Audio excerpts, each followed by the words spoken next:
Before I start the presentation, I request you all to, I hope everyone's gotten the MI checklist.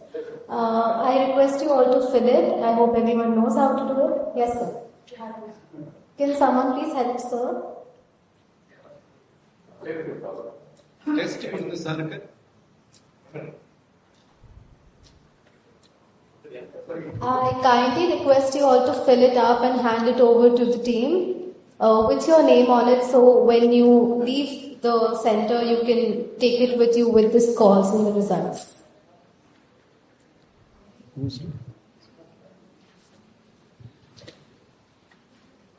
I request Tamina to take the filled sheets from participants who finished the test. Just a request, the sooner you finish, the easier it is for her, because we have several sheets to score. So it will be good if we have it sooner from you rather than later. Anyone, if you don't have a sheet, please put your hands up. The team will come and give you one. Few hands are up. Vaidya, make sure that everyone gets the sheet. Thank you. Thank you. Thank you so much for taking the test. First of all, it can be intimidating when you have to answer so many things about yourself. But I'm going to talk about multiple intelligence, something that we don't hear about on a day-to-day basis, and its implications for life. So first of all, what is multiple intelligence? Like Sir said, Harvard professor Howard Gardner, he kind of came up with this hypothesis that intelligence actually spreads beyond traditional metric of an IQ score or a generic IQ test. A person is not intelligent only logically or if they have good abstract reasoning skills, but all of us can have different types of intelligence in varying degrees. It's an idea that intelligence is not a single unified entity, but a distinct or a set of distinct intellectual competencies. So basically, if you think about it in this perspective, it's a biopsychological potential to process information in a way that can activate a person's abilities in their cultural setting to solve problems in the way that's most adaptable to their environment and brings the most value to the cultural setting or the environment that they are in. So why is understanding multiple intelligence important? I'll come to the types of multiple intelligence, but I will tell you why it is important. First of all, if we know that there are certain aspects of ourselves that we're good at, and there are certain aspects that we're slightly weaker at, there is an opportunity for us to know ourselves better, our competencies better, and use them in our environment in a more significant manner. We can choose appropriate careers, educational fields, and there's more room for inclusivity in terms of a learning environment. In terms of schools, there can be an encouragement of development in terms of creativity and problem-solving skills. Educators can provide children with opportunities to express themselves in different ways, not just in paper pencil format or numerical format. Analysis of one's strengths and weaknesses can help individuals help each other to build different types of intellectual abilities. Like Sir said, you learn from your environment and you can build these aspects or intellectual abilities over the period of time. These are not watertight compartments, they spill into each other. And the more you learn to develop certain skills, the better you become at it. One more aspect is that understanding intelligence or types of intelligence of a person, what a person is good at or what a person is not so good at, allows for personalized learning approach. So for example, if a child is able to learn better when they watch a YouTube video, why should we force them to study, using a paper pencil method? If a child is great at sport, why shouldn't we optimize that intelligence and force them to do something that they find it extremely difficult to do? So it really encourages, understanding multiple intelligence really encourages personalized learning and also tailor making, educational formats and, delivering education in general. Also, it reduces the focus on standardized testing. Standardized testings, it's great, obviously, but it gives you a very generic metric of what you're good at and how much you're good at. It doesn't tell you your strengths and it doesn't tell you your weaknesses. It may tell you that, hey, you fall in the average range or below average range or above average range. But every individual sitting in this room has some speciality, something that they are extremely good at. And that's something we need to tap into. And lastly, it does foster a positive self-image. So for example, you took an intelligence test and I told you, you have below average intelligence. Would it foster or increase your self-image or reduce it? Reduce it. But if I told you, hey, you have an overall IQ which seems to be below average, but you know what? You have fantastic naturalistic skills or you have fantastic interpersonal skills. How would you feel about it? You feel so much more motivated to enhance these skills that you have and use them on a daily basis. So, for the purpose of ease, Gardner has divided intelligence into 8 broad categories, and as displayed on the screen, they are naturalistic, bodily kinesthetic, musical, logical, mathematical, interpersonal, intrapersonal, linguistic, and spatial. Now, it's not necessary that you'd be good at one and really bad at another.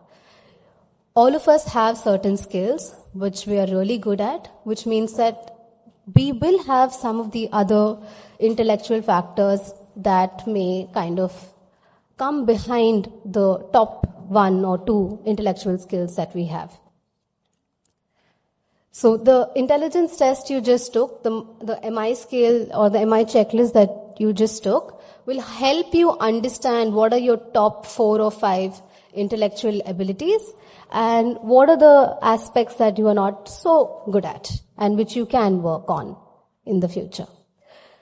All right. I'm going to talk a little bit about general intellectual quotient and what we do to assess it.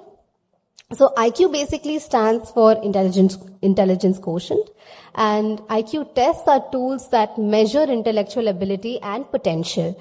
So they're designed basically to reflect a wide range of cognitive skills, not particular skills.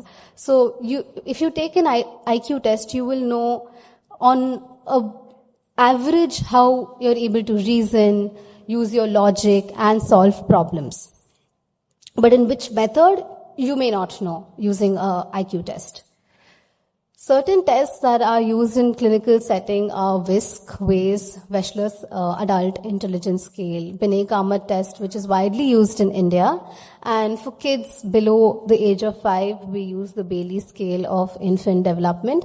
Like you see, there are various domains in these tests as well. Broadly, they're either performance tests or verbal tests, and there are various ways in which we measure someone's performance or verbal abilities.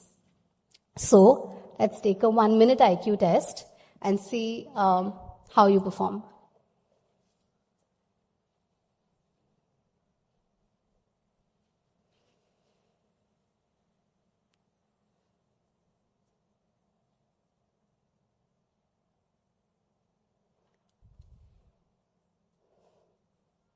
Are we ready?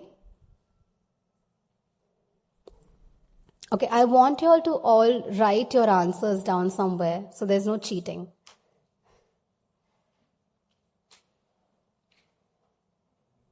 We'll take another 10 seconds.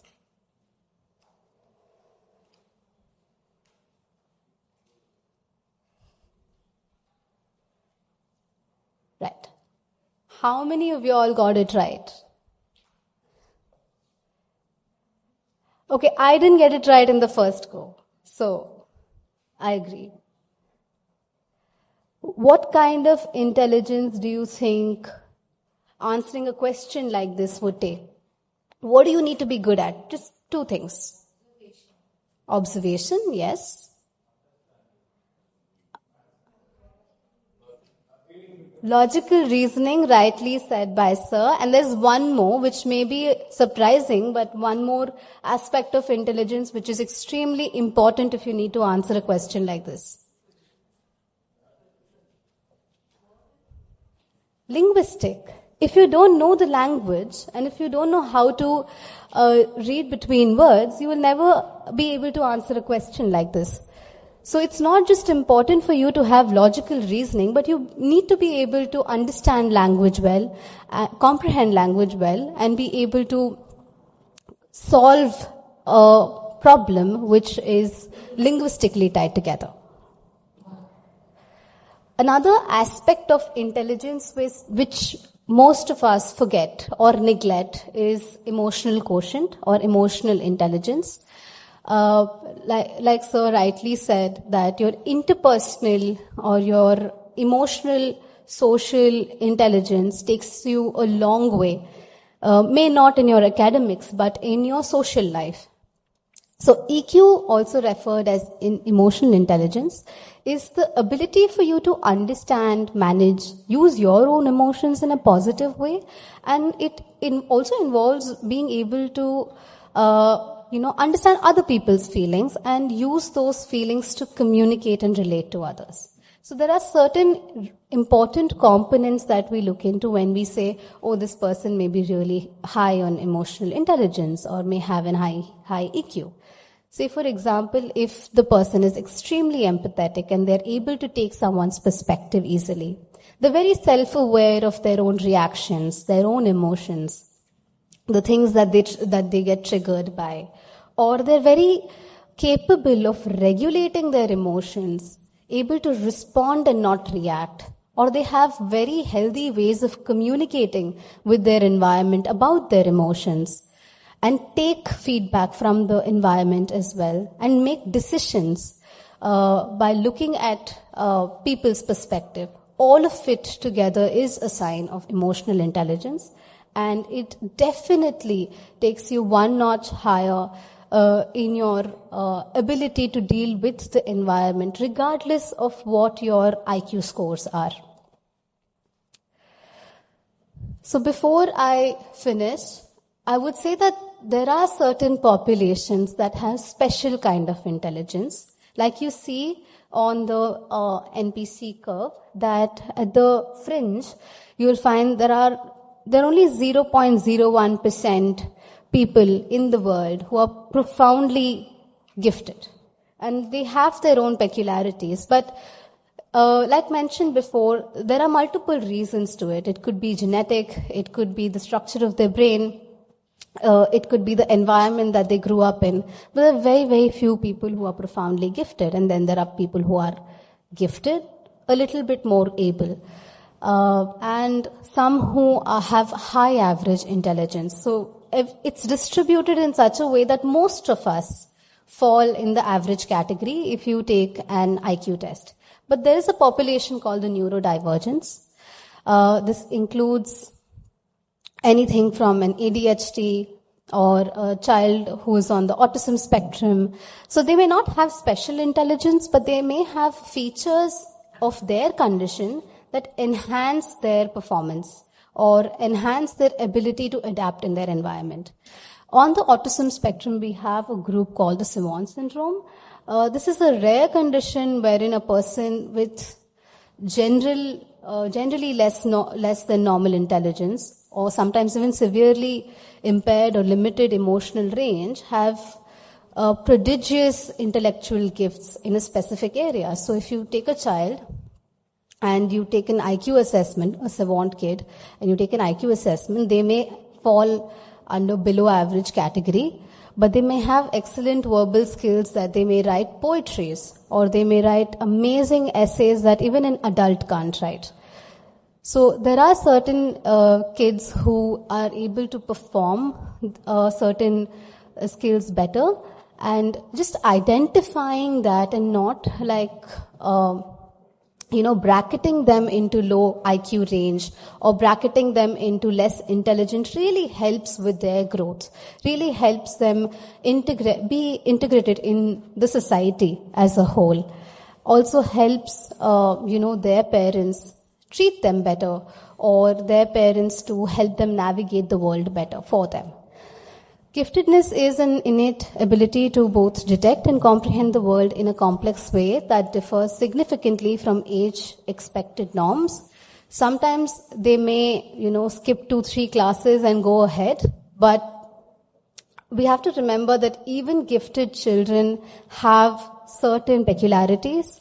They may have certain skills that they have garnered over a period of time, and that's what's making them more adaptable than just their genetic makeup or just their structural anatomy. So how to make the most of your intellectual ability using multiple intelligence? Now let's say that you have your first top 3 ranks are bodily kinesthetic, linguistic, and interpersonal skills. What do? We choose areas of life or careers or interactions that help us display these skills and help us, increase these skills in certain ways. So the neurons that fire together, wire together. So the more you use these skills that you already have, the better you become at it. And say you have lowest 3, say your interpersonal skills are very bad, or your logical mathematics skills are not that great. What do we do about it? Same procedure. We just need to pick up skills from people around us and just try to learn to be marginally good at it. We don't have to be excellent at everything, but just understanding that we may not be great at everything, but we can always learn to develop these skills really takes us a long way when it comes to interacting with our environment. So with that, thank you very much.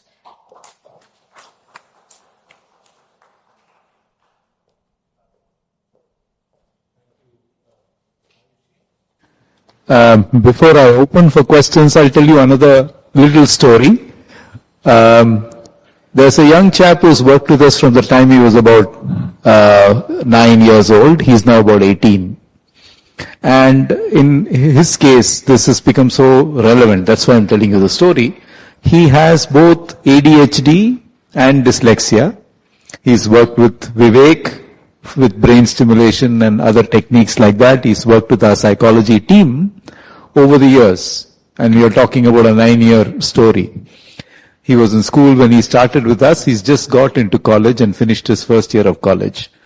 Now, why this is so important is what characterized that child for us was, he was a problem child in school. He was always getting into trouble because of his ADHD. He wasn't very good in his studies, both ADHD and dyslexia. So he was always in trouble with his studies as well. But when he came into clinic, he's the one, as soon as he walks in, he's one of the few people, he'll come in and say, "Hi doc, how are you?" So he was concerned to meet and greet people spontaneously and well. And if he noticed something, like you're wearing something different today, or your car has changed, he'll come and tell you that. So you seem to have changed your car. What made you buy this car? So extremely sociable child seeking human interaction. Now, his parents are very wise. They realize, therefore, that conventional education may not be very good. They put him into an internship in a cafe. And this is when he finished school. And he was doing a cafe internship. Few days later, 2-3 weeks later, he found they were giving him a very hard time in the cafe. The chef especially would give him a very, very hard time. And he'll come out crying. So his father said, "Look, why do you want to struggle? It's okay. Let's just drop it." And this kid said, "No, I need to overcome this. I need to learn to not annoy those people. And he powered his way through that. He white-knuckled his way through that cafe internship. Now he's doing a course in hotel management. Okay. Now the point I'm trying to make, they've chosen well for him because his social skills are extremely good. His emotional skills are extremely good. He is not going to be the brightest spot on the planet when it comes to reading and assimilating information. And this is the point I want to make. How you're intelligent is going to make a huge difference to how you unleash your potential, which is the theme of our, and that's why the multiple intelligences, proposition is so important. Understanding how people are intelligent and persuading them to go into those, professions or those kind of vocations rather than things which are very, very different from what they are going to be good at. Okay. So I'm going to take the first three questions that are coming online, and I'll let both Ayushi and Vivek, and if they want me to help, I'll help. How can schools better support the development of diverse intelligences at a young age? What initiative could be important at workplace to develop, support development? Kailash from Bangalore. You want to answer that? I'll do the school bit and then Sir can talk about workplace. I think with schools, integrating different types of learning styles is very important. Not just using the paper pencil method, but to use all the other sensations that we have, like auditory, tactile, or just being able to help the child solve problems creatively and give room to children to solve problems in a creative manner really helps them unleash their potential and explore what capabilities they have. So I think a flexibility in terms of education and how children prefer to learn or prefer to express themselves is very, very important to begin with. Thank you. Vivek, do you want to read your question and answer it? I've sort of distributed it now. Those are yours.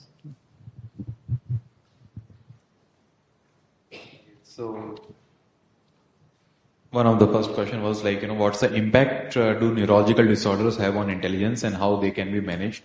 So going by the definition of the neurological disorders, if we just look the DSM criteria of the psychiatric, how the psychiatric illness has been defined. So there are major cognitive disorder and the minor cognitive disorders. And when a person though most of those disorders are in the geriatric population, which may impair their intelligence, so the intelligence is not to be assessed. Whereas in the young adults, even when there are people suffering from a long-standing depression, what most of the people do see is a brain fog where they are unable to make a clear decision.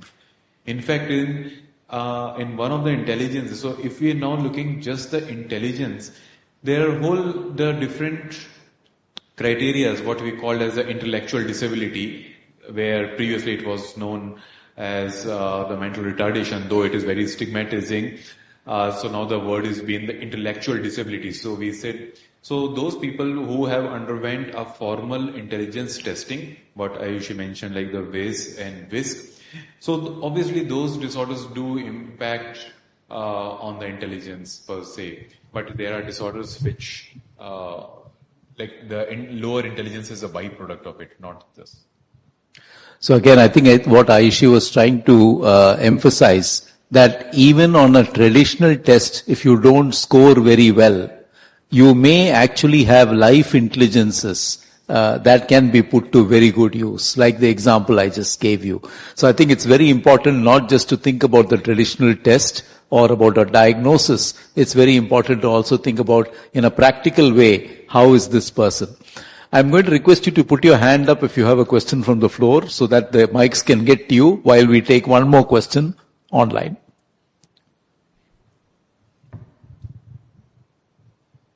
So the question... Please go. The question is, can you share some success stories where recognizing and nurturing multiple intelligence led to significant life improvements? Sure. So I think we told you sort of a couple of success stories already of people in whom we've helped them identify, their intelligence. So we've got this young chap who's got a type of brain tumor which keeps recurring. It's a developmental brain tumor. So he's gone through 3 brain surgeries till now. Okay, he's also a high functioning autistic person, which means that he finds it very difficult, or he doesn't bother to socially engage with you at all. Okay, but his parents recognized that he has a tremendous gift for writing, and he has fantastic what we call intrapersonal intelligence, an understanding of himself and his thought process. Okay, so here is a chap, he will not even make eye contact with you or talk to you 2 sentences fully if you meet him. He's published 3 novels now, which are published by regular publishers, not self-published. Okay, he's published 3 novels, or books, not novels actually. And one of them is like a thought of the day book, where so it's coffee with myself type of book. Each page is a thought. And it is unbelievable the kind of philosophical insights this person is having. If you read, you'll be blown away if you read each page that he's written. And I'm trying to say, therefore, that his expression is through linguistic. He uses language to express himself, not the spoken language, not human interaction, but writing. And I have another young autistic child who can barely leave her room. If you read her blog spot, you will be blown away with the kind of thoughts and ideas that she has. So the point is, therefore, that all of us have potential, and understanding the type of intelligence we have is going to lead to improvement. And I'll say one other thing. I think this is very important. I can write about 4,000 words a day. But that did not start today. I've written for years. So I'm trying to say it's practice, right? It's years and years of practice of writing that leads to my being able to just write. If you leave me alone, I can complete 4,000 words in a day. I'm very confident. Okay. If it's a topic that I'm passionate about. But that's not just knowledge. It is practice. Okay, it's not just a particular type of intelligence, it's practice. So practice is also extremely important. And, so one needs to keep this in mind. From the floor. Happy evening to all of you. My name is Srinivas Raghavan from Happy Mentor. One of my friends, whom I know for about 54 years, was very ordinary in studies, in schools, and he also did CA along with me. He took several attempts to pass CA, but recently retired as an executive director from a leading bank. And one of the things he used to tell me, and which I used to quote in every program of mine, it's called approximately understand. Don't try to understand perfectly. Approximately understand and act. What is that ability called? I'd like to ask Ayushi, is there any intelligence behind this particular aspect? I really don't know the term for it, but I think it's trying to assimilate the information that you have in your environment in a holistic manner and not be too rigid or stuck upon an aspect of it. So when I look at things in a holistic manner, I'm able to analyze multiple aspects of the environment, and I'm able to execute based on the environment holistically. But when I fixate on a part of it, I lose out on everything that surrounds it. So maybe that's probably what he's been doing. If I can share a little bit of personal experience there. I think it's a connecting the dots ability. And as she said, people who hyper focus on things, and very intelligent people often do that. Very intelligent people often do that because they can read every detail and they can remember every detail, right? People who are average sometimes skip over details, but learn how to connect the dots.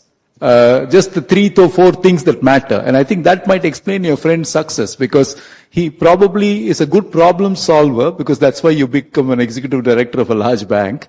And you're able to connect the 4 dots that matter in that conversation and give an answer, rather than get hyper-focused on any particular detail. So I suspect that that contributes.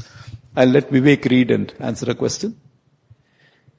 So this question from Agalya Chennai: how does stress and mental health impact one's cognitive ability and intelligence? Well, very much. There is just, if I take 2 examples, we see a very elite football players. Right now the UEFA Cup is going on. And the point they strike the ball and they just hold their head before they even see where the ball went, because they realize it's the wrong place. In our day-to-day life, when that auto-locking door, the point you leave the key inside and the point you closed, and within 10 seconds you realize that, oh, I left the key inside. And well, that's the impact of sleep deprivation, stress, and these cognitive diffusion. But when we are talking about these small errors, is coming from the stress and mental health conditions. Just one of the conditions is the insomnia or the hypersomnias. So yes, stress and mental health does impact the cognitive ability and intelligence. But again, it is not, when we talk about the brain per se, that your intelligence is permanently low. Once you improve, once you are getting more sleep, you are doing regular physical activity, you are eating, you will see that those transient dips in intelligence goes back to the normal levels. So yeah. Just to add to that, one of the most common presentations to my clinic is people coming in and saying, "Doc, I've become very forgetful. I think I'm getting dementia."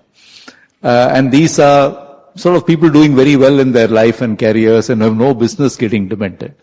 And if you ask them a little more detail, they are multitasking, they are very stressed, and they fail to lay down a memory of something that they have done, and then they later don't realize that, they think they've forgotten that thing.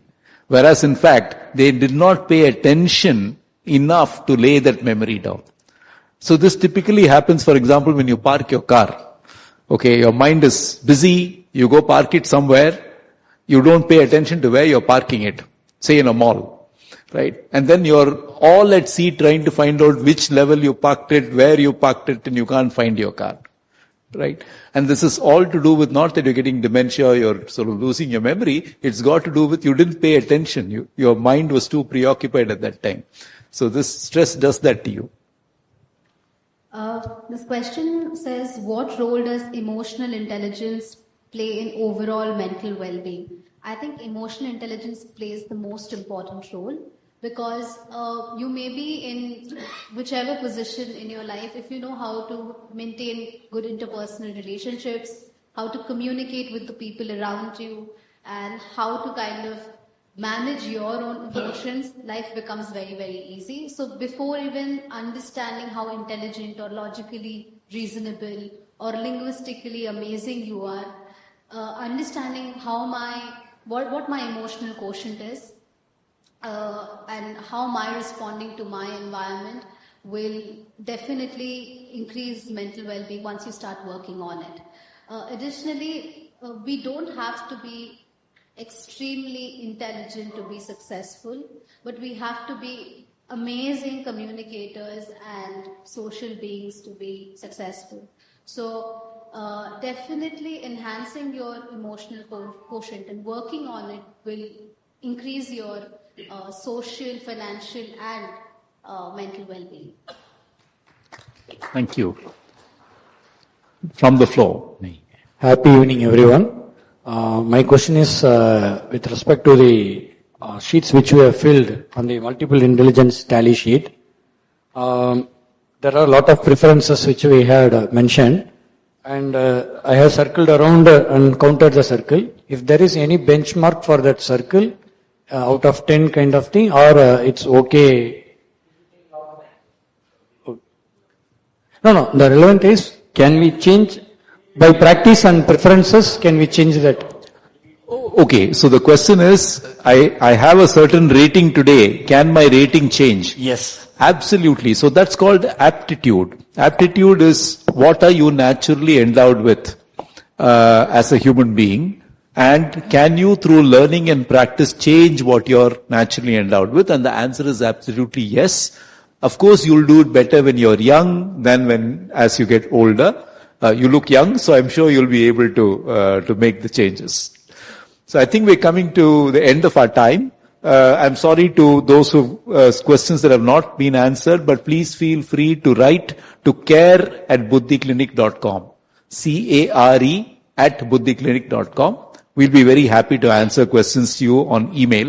No problem at all. I'd like to, there are a couple of questions here which I'll answer as I finish. One of the things that Howard Gardner said was, therefore, it's not whether you're intelligent, it is how you're intelligent. So I think it's very important for all of us to figure out how we are intelligent. Okay?